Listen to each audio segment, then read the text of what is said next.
Sebetulnya sejauh mana hukum di Indonesia ini bisa memberikan efek jera kepada para influencer atau tokoh ternama ya yang melakukan promosi dengan niat terselubung?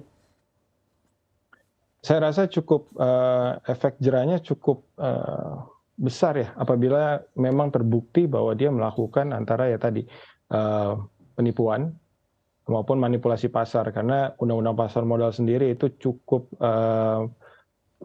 ancamannya itu untuk melakukan penipuan pasar modal maupun manipulasi pasar itu diancam pidana penjara paling lama 10 tahun dan denda juga paling banyak 15 M. Jadi saya rasa apabila memang terbukti, itu cukup, berat ya, hukumannya. Baik, tapi sebetulnya mengapa sebetulnya kasus ini terus-terus terjadi begitu jika tadi Pak Timothy menyampaikan bahwa memang hukumannya cukup berat, langkah apa lagi sebetulnya yang harus dilakukan oleh OJK atau pemerintah, sosialisasi seperti apa khususnya untuk masyarakat yang lebih tepat agar hal-hal seperti ini tidak terjadi? Saya rasa kalau menurut pendapat saya perlu dilakukan edukasi yang lebih, atau sosialisasi yang lebih luas ya ke masyarakat. Karena sekarang kan kita boleh lihat, banyak generasi muda yang tertarik sekali dengan investasi saham khususnya ya. Jadi, edukasi itu penting. Kenapa? Karena kalau tanpa ada edukasi itu, maka orang, kecenderungan, setiap manusia kan untuk bisa untung cepat gitu kan. Nah, cuman dengan investasi saham ini kan juga harus diperhatikan banyak hal, cara berinvestasinya, saham yang akan diinvestasikan, yang akan dibeli dan lain sebagainya itu semua perlu dipertimbangkan lebih matang gitu, bukan hanya karena ajakan atau, ini dari pihak tertentu gitu, apalagi pihak, orang-orang yang selebriti atau lain sebagainya gitu. Contoh kalau di Amerika kan kita juga ada kayak misalnya Warren Buffett gitu. Di Amerika dia setiap kali dia ada mau beli saham apa semua orang ngikut.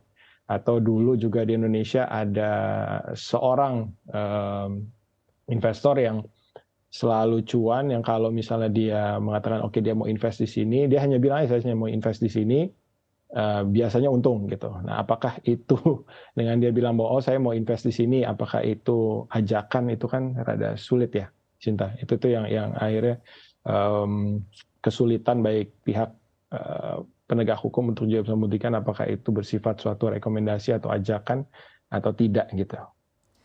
Baik, Pak Timothy lalu terkait dengan pengajuan pelaporan begitu ya artinya oleh korban ataupun oleh masyarakat. Sebetulnya apakah hanya masyarakat yang terjerat oleh promosi instrumen investasi yang legal yang bisa mengajukan gugatan hukum kepada influencer atau tokoh ternama ini? Karena kan kalau sekarang ada memang investasi yang legal, ada juga investasi yang bodong begitu. Sebenarnya masyarakat ini bisa mengajukan yang mana nih untuk kepada para public figure ini? Kalau masyarakat bisa mengajukan untuk keduanya sih, Sinta, karena kan, kita harus lihat dulu mana yang bodong. Kayak contoh kemarin kan setelah adanya, putusan gitu untuk kasusnya kayak Indra Kents kan bisa kita lihat bahwa ada memang, media investasi yang tidak terdaftar atau tidak diregister di Bapepti pada waktu itu. Nah, itu kan berbeda dengan yang ini. Kalau yang kita maksud sekarang adalah terkait dengan, saham gitu, investasi saham. Nah, investasi saham kan itu, cukup jelas ya, dan cukup sudah diatur sebenarnya. Namun, apabila memang nasabah yang bersangkutan atau, investor yang bersangkutan merasa dirugikan, memang bisa mengajukan laporan. Tapi, kembali lagi gitu, apakah laporan itu juga harus memiliki substansi yang, kuat gitu, jangan, asal lapor gitu, karena itu yang akan, sulit nanti diproses oleh pihak penyidik. Baik, lalu selanjutnya Pak Timothy hari ini kita juga ada pertanyaan dari netizen. Ini pertanyaannya dari @nasrullahdis.id. Sebetulnya apa syarat yang harus dimiliki untuk bisa sharing tentang investasi ke masyarakat? Oh, saya rasa kalau sharing sih, sharing bisa-bisa aja, siapa aja bisa untuk sharing ya, sharing tentang pengalaman dan ini itu fine. Yang tidak boleh adalah untuk, memberikan suatu rekomendasi atau, saran untuk investasi. Jadi, quote unquote saran investasi ya, karena itu memang hanya dapat diberikan oleh seorang penasihat investasi gitu yang mempunyai izin. Izinnya ini izin wakil manajer investasi yang harus mereka miliki gitu. Tanpa adanya itu dia tidak bisa memberikan suatu saran investasi untuk melakukan pembelian suatu saham tertentu, dari perusahaan tertentu dan lain sebagainya gitu. Tapi apakah di sharing sepanjang sharing itu sifatnya general atau itu hanya untuk, menceritakan, dia melakukan pembelian ini dan itu sebenarnya. Saya rasa itu tidak melanggar ya, belum melanggar. Bisa tapi kembali lagi tergantung dari kontennya, isinya, isi sharing itu sendiri. Kita perlu perhatikan dulu gitu, tidak bisa asal sharing yang berisi tentang ajakan untuk membeli suatu saham tertentu. Baik, Pak Timothy, lalu pertanyaan selanjutnya.